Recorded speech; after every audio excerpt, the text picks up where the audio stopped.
everybody with Tri-State Sports Guys. I'm Mo. This is Mike. Tony D behind the glass. Yeah. Mike T behind the ones and twos at the top of Cabaretti Studio here As in Norwalk. always. Mike. We got a good show lined up. We got Mike coming on. Mike Quick's coming on going to later. come from on, talk MSG. Norwalk, Brian McMahon, maybe some other stuff. Yeah. Should we just talk about the Raiders since they're the only good NFL team that any of us like, or should we go somewhere else? What do you guys want to do? Mike behind the Yeah. glass gives us one of these. I mean, All we right. have to start with the Jets. We got to start with the Jets. Yeah, we were both there. We were at You the were there game. for about 8 minutes. No, I left with 8 minutes to go. You were there. The sun was still shining when you left. I left when Deion Branch is high stepping. He's thinking it's That was a good tackle, I 2004. Yeah, it was good form tackle. You got good And I left at the perfect time because at that point it was turn. They might as well save the energy and turn the lights out. Save some money. It's easy for me to say awful loss because to me it was a brutal loss. I thought they played terribly. I want to hear your thoughts on the game first, and then I'll tell you just something that Well, I know. I think I watched the whole game. You know, everybody talks about it was a blowout game, and clearly the final score was a blowout game. But when you looked at how the game played out, it was not like that at all. They had so many opportunities. I mean, I'd say for the first 2.5 quarters, they outplayed the Patriots. You look at their first drive, they moved the ball on the field. They're actually getting some big plays in the air. Yep. They get all the way down, they miss a 24-yard field goal. And that's when all the people in my section You are must like... have known something was- Because remember when we said, last week on the show, I said if they play as well as they did in the first half against the Bills and only come away up 3-0, they're never going to win that game. Yep. And it was almost the same way because they started out really well, march all the way down the field. You can't come away with no points. But then their defense played pretty solid in the first half.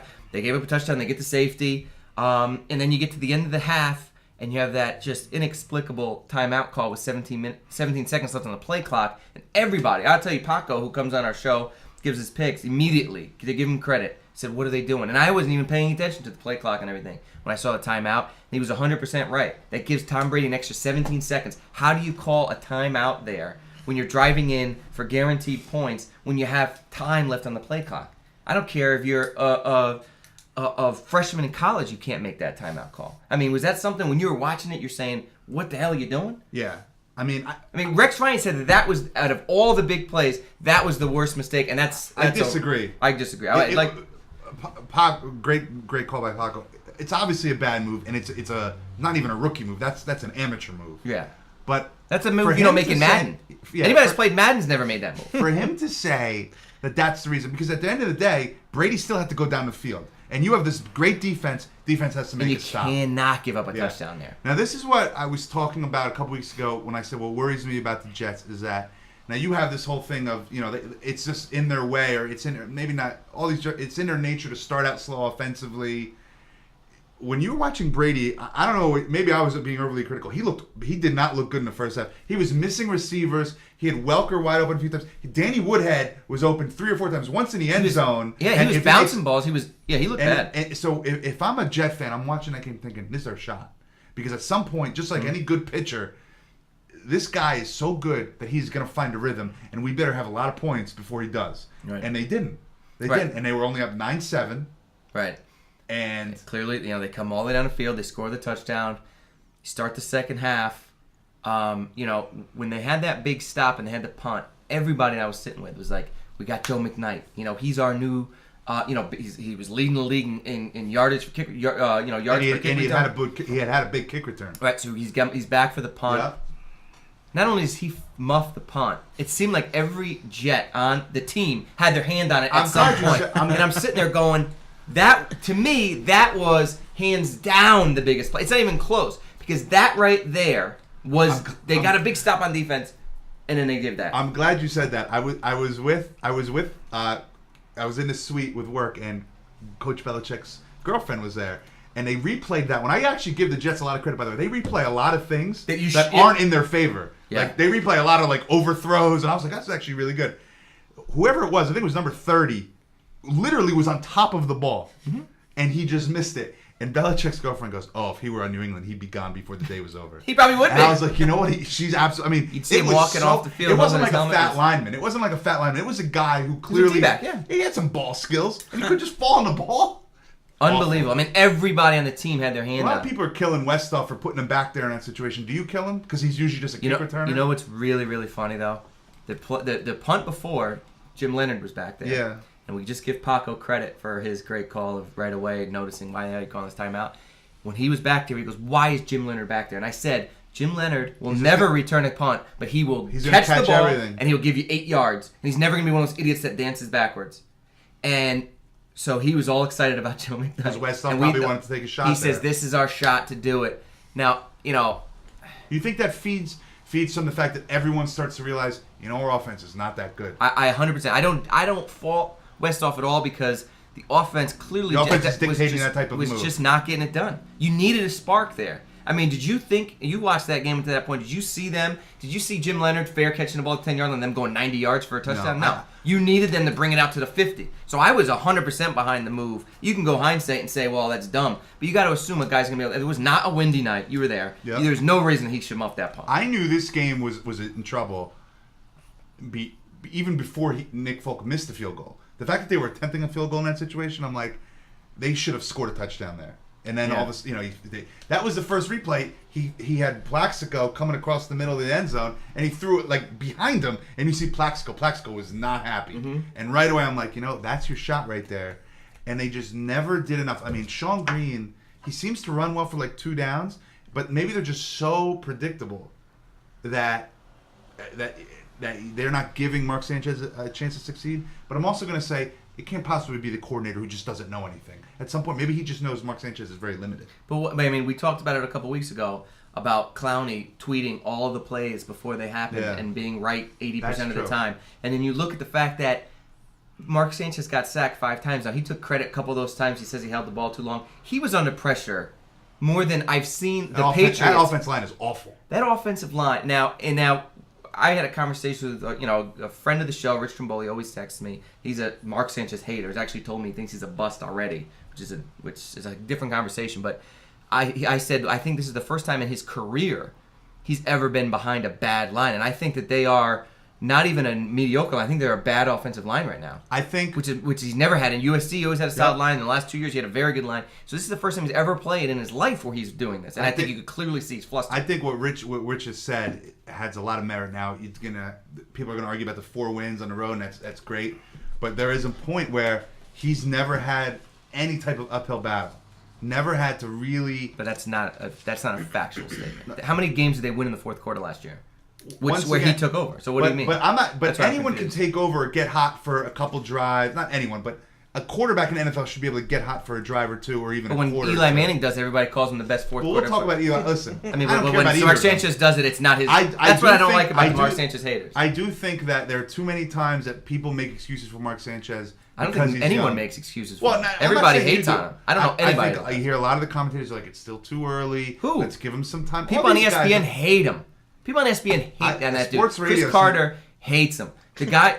I know Pete Carroll is. I think Pete Carroll was right that he should not have come out. He clearly does not seem to be ready because he always in his weekly interview he always says, "Oh yeah, that's a bad read by me," or it's a bonehead play by me. Yeah. And they even said, "You're going against the worst pass defense in the league. Why don't you try and pass the ball more?" It's one thing to try to pass it and to always get knocked down. Don't you think though that they kind of expected his third year needs to make this big step? Now he's improved. His completion percentage is better than he did the last 2 years. His touchdown to interception ratio is better than the last 2 years, averaging more yards per attempt than the last 2 years. So he has made another step forward. People are just mad it's not the great step forward, and he's not in the elite, in the top 10 category. I mean, why don't you think it was a little bit too much to ask that he's going to go from middle of the road quarterback to now all of a sudden being an elite quarterback? I think what happens is when you draft a guy in the first round, and your team is good, without but they're not good this year. But your team is supposed to be good, and it's been good for a couple of years. They expect him now to be, once he gets older, like the Steelers were. They were good even before Ben Roethlisberger was any good, and they figured, once he takes the next step, we're going to be really good. Right. And the Steelers did that. But I think when you look around the young quarterbacks in the league, you look at Sam Bradford. He looks horrible. That's a problem. You look at Josh Freeman. He looks horrible. I don't know what Josh Freeman's Freeman looks horrible. Look at Joe Flacco. He looks horrible. Well, I've always thought Joe Flacco was. But I mean, so you look at these guys. There's a very small list of guys who, in their third season in the NFL, are going out there. You look at what Eli Manning did in his third season. He's nowhere near as good as Mark Sanchez is in his third season. And in no statistical category is he better than Mark Sanchez in his third season. But people are calling Mark Sanchez a bust when Eli Manning was the first pick overall that they traded the world for. And in his third year, he's nowhere near as good as Mark Sanchez is right now. So Well, how do you rectify It's that? not. The story's not over. Obviously, the fact is, people who like Eli, I'm indifferent towards Eli. Will always say he's got a Super Bowl, and you can't take that away from him. And he does win a lot of big games, and he does lead a lot of fourth quarter drives. To me, Mark Sanchez, he's all right. Right now, he's all right. I agree with you. But he's not the... But if you're gonna tell me, as a Raider fan, do I want him more than Carson Palmer? No, and I don't even think Carson Palmer's that good. Yeah, I would say right now, I wouldn't want... I don't think I'd take Eli Manning in a one-game I spot think the over Jets start to believe their own hype a little too much, and within their personnel decisions, and they're fundamentally flawed. Clearly, as you said, this is probably the worst offensive line in a long time for a team that wants to be ground and pound. They have very good wide receivers, but how can a team that didn't get their number one defensive choice not go and get a pass rusher? I mean, this team, all they need is a pass rusher, it seems. Yeah, I mean, I think they thought one of their first two picks was going to be a better pass rusher, Wilkerson. Wilkerson's all right. He's good. I think he's actually, he's actually he's bad. He's not bad, but he's not. When you look at the teams, you look like a DeMarcus Ware. You look at Jared Allen on Monday night. Those guys are elite. But how come the Giants could always draft? I mean, why couldn't the Jets draft that's what I'm saying. They didn't even try and take a guy like that. That's what I don't get. But I mean, they got, I don't know. That's what frustrates me. And we got just a quick minute. We got to talk about the Giants really quickly. It wasn't a bad loss, but I don't think so either. I think it was a bad loss. Though. They had a shot. As much as I down on Eli, that last drive, 2 4th and longs. I mean, I consider anything over 5 yards a long 4th-yard completion. He got those. He got it batted down the line of scrimmage. It was a pretty amazing drive at the end, but he did throw those 2 late picks, which really, I think Eli Manning has this weird thing where he just throws the ball. You said it before. He throws the ball just into coverage. Yeah, and off his back foot. And sometimes it gets through, and it's like, wow, that's a ballsy throw. And sometimes it doesn't, and you're like, well, that was a bad pick. Right. And I don't know what it is about him, but he's got balls, and maybe somebody would like to see Mark Sanchez just try to force 2 or 3 balls in there. I've said that. I saw Brady throw a ball the other night against the Jets into triple coverage, and it was just knocked down. And it's like, you know what? Tom Brady takes shots. Maybe you should take a shot. They take shots downfield. I mean, the touchdown, the last touchdown that the Giants had was a guy made an amazing catch. They throw the ball downfield because you do not see D-backs with the kind of hands. There's very few in the league that on a deep ball, one-on-one, they're just hoping to break it up and not get a pass interference. They're not going up there picking the ball off, so just throw it up to him. I'm not breaking new ground here, but it's unbelievable to me that they don't get the ball to Dustin Keller. It seems every time Dustin Keller has a big game, they win. They asked him on Sanchez has his weekly spot. Yeah. And he says that they were really, really focused on Keller. It seemed like the Patriots defense was really focused on Keller. And I can't believe that's true. Every team's always focused on Dustin Keller? Right. I cannot believe that's true. And you have somebody else should be open. You got 2 good wide receivers. You got Plaxico Burress. I cannot believe that they're just focused. I mean, the guy's named Antonio Gates. They're not double teaming him every play. He ain't that good. So here you go. You're playing tomorrow. Short rest. Must win. I think it's like the game when we came here before Miami. Not only do they have to win, they need to win convincingly because they need to show that they are as good as people are hoping them to be. They look like they were getting on a roll after a good win against Buffalo. They took a step back here because I thought it was a bad loss the way they played. Tim Tebow completed 2 passes last week.